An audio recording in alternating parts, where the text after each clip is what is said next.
बहुत बहुत स्वागत है। हमें वो तीसरा स्थान कहाँ है? जैसे डॉक्टर कहते हैं हमारा मस्तिष्क जो है उसका आधा भाग ही सक्रिय और आधा भाग तो काम ही नहीं करता। बहुत से बुद्धिजीवी और प्रज्ञावान पुरुषों के अंदर भी अगर देखेंगे तो हमारा आधा मस्तिष्क ही सक्रिय है और आधा मस्तिष्क सक्रिय नहीं है। तो भगवान ने जो पूर्ण मस्तिष्क बनाया तो उसका भी कोई आयोजन होगा, पर हमें नहीं पता। वैज्ञानिक बहुत खोज कर रहे हैं, इस चीज को देख रहे हैं, पर उनको नहीं पता। लेकिन इसका उत्तर पतंजलि दे देते हैं योग दर्शन में। वो कहते हैं कि आज्ञा चक्र, थर्ड आई सेंटर जब एक्टिवेट होता है, जिन लोगों का एक्टिवेट हुआ उनका वो जो आधा मस्तिष्क है वो भी सक्रिय होना शुरू हो जाता है। ये कुछ अब गहरी बात है। प्रसाद राधे जी, आपका बहुत बहुत स्वागत है। हमें वो तीसरा स्थान कहाँ है, ये कैसे जाने, बिल्कुल बताएंगे। ध्यान के जब हम प्रयोग कराने वाले हैं उसमें आप लोग हिस्सा लीजिए और इसके अंदर आपको इसके आंसर्स भी मिलेंगे, क्योंकि ये बताने से नहीं होगा, ये जानने से होगा। उसकी प्रक्रिया क्या है, इसको हम कैसे समझेंगे, तो ये बहुत महत्वपूर्ण बात रहेगी। इसको जाने कैसे, इसको समझें कैसे, ये कुछ प्रयोग हैं और उन प्रयोगों की हम चर्चा आपसे करेंगे, जिससे हमारे इस अद्भुत रहस्य का हमें पता चले।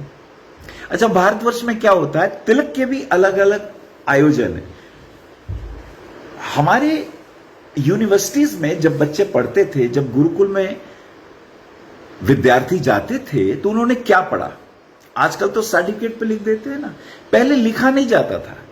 पहले ये सारा विज्ञान श्रुतियों, बस कान से सुने विज्ञान को, लिखने की परंपरा नहीं थी। उसके गहरे कारण थे, क्योंकि लिखने से जो बोला जा रहा है वो लिखा नहीं जाता। हमारे जितने वैदिक मंत्र हैं उनकी खूबी क्या है, वो ध्वन्यात्मक है, उसमें ध्वनि के प्रयोग हैं। अब जो लिखा जाएगा वो आप कुछ और पढ़ लेंगे, इसलिए जो ध्वनि के प्रयोग हैं उनसे ही ये चीजें एक्टिवेट होती हैं। मंत्रों के छिपे देवता भी तभी एक्टिवेट होते हैं अगर ध्वनि आपने सही प्रोनाउंस की।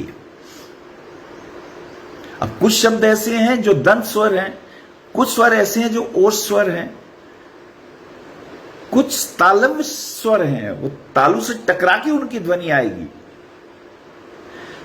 ध्वन्यात्मक गरिमा भंग ना हो जाए, इसलिए गुरु के पास जब शिष्य पहुंचते थे, 12 वर्ष की अवस्था में गुरुकुल में शिष्य जाते थे और 24 वर्ष की अवस्था में उन्हें सारी विद्याएं पढ़ा दी जाती थी और उसके बाद उनके माथे पे तिलक लगाया जाता था।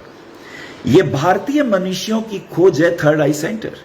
इसे आज्ञा चक्र भी कहते हैं। यहां से आज्ञाएं दी जाती हैं।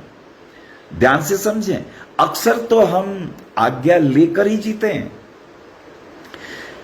हमें लगता है हम स्वतंत्र हो गए हैं, नहीं, स्वतंत्र नहीं हुए, अभी भी परतंत्र ही हैं। सारा जीवन आज्ञाएं लेने में ही गुजरता है। कभी कभी कोई बुद्ध पैदा होते हैं, महावीर पैदा होते हैं, कृष्ण होते हैं, राम होते हैं, गुरु गोरखनाथ होते हैं, गुरु नानक होते हैं, कबीर होते हैं, मीरा होती हैं। ये अपनी अंतर प्रज्ञा में जीते हैं। आज्ञा चक्र एक्टिवेट होने का अर्थ यह है कि अब शरीर की आज्ञाओं से हमें मुक्ति मिली। अभी तो हम मन के ही गुलाम हैं ना। मन किया अभी थोड़ी शराब पी ले, हालांकि हमने वचन दिया कि आज के बाद शराब नहीं पीऊंगा, लेकिन मन बार बार कहता अरे पी लो, अरे थोड़ी सी पी लो, क्या फर्क पड़ता है। हम कितनी बार वायदे करते हैं, लेकिन वायदे तोड़ देते हैं, क्योंकि आज्ञा चक्र जब तक एक्टिवेट नहीं होगा, संकल्प शक्ति कैसे प्राप्त होगी? यह संकल्प बिंदु है। जैसे ही आज्ञा चक्र एक्टिवेट होने लगेगा, संकल्प शक्ति प्राप्त होगी, और जैसे ही संकल्प शक्ति प्राप्त होगी, आप जो कहेंगे वो हो जाएगा।